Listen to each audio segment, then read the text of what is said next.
Bonjour. Aujourd'hui, on va se pencher sur un sujet précis. L'arrivée des avions Mirage 2005 français en Ukraine. Les infos qu'on a pu consulter, eh bien, elles suggèrent que ça pourrait être un vrai tournant. Notre but, c'est de décortiquer un peu ce qu'ils apportent concrètement sur le terrain. Alors, allons-y. Ces Mirages, ce sont des appareils spécialisés pour l'interception, la supériorité aérienne. En gros, contrôler le ciel. C'est un choix fort de la France. Mais est-ce que ça peut vraiment changer l'équilibre face aux Russes? Oui, c'est la question centrale. Ces Mirage 2005, bon, ils sont connus, ils sont reconnus pour leur efficacité, leur agilité, leur capacité d'engagement précise. Ils apportent une réactivité pour la défense aérienne dont l'Ukraine avait clairement besoin. Bien sûr, il y a des défis, on le voit dans nos sources, la maintenance, la formation continue, mais l'apport technologique, lui, il est indéniable. Justement, cette intégration.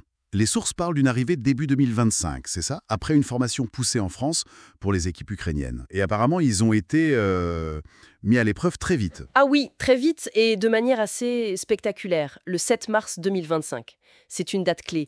Ils ont dû faire face à une attaque russe massive. Les chiffres sont assez impressionnants.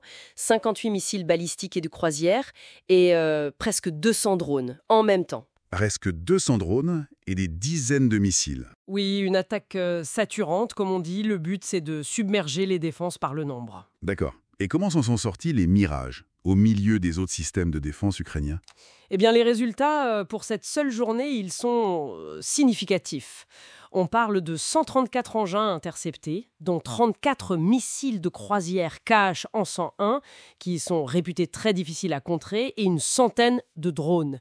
C'est une réussite opérationnelle majeure, clairement. Voilà où ça devient très concret. Le président Zelensky a même remercié publiquement la France.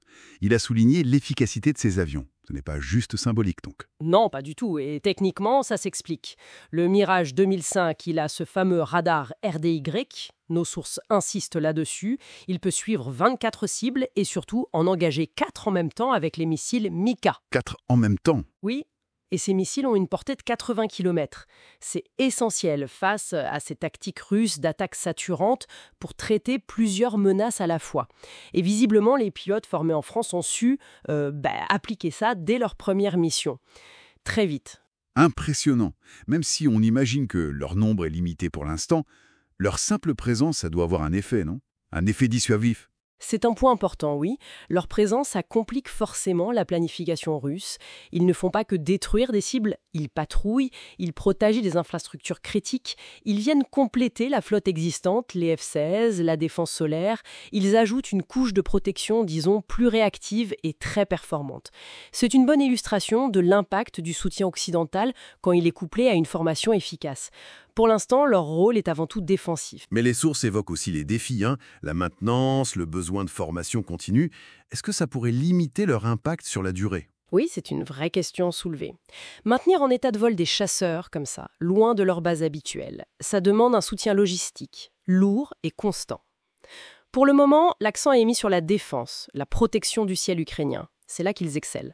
Mais l'efficacité sur le long terme, ça dépendra de ce soutien logistique, c'est sûr. Alors, si on essaie de résumer un peu tout ça, ces Mirage 2005, bon, ils ne sont pas les plus récents sur le marché, mais ils prouvent leur valeur.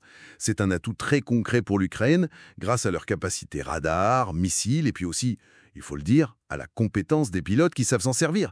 Ils sauvent des vies, ils protègent des infrastructures. C'est tout à fait ça. Le bilan de départ est vraiment positif. Ça montre une capacité d'adaptation remarquable.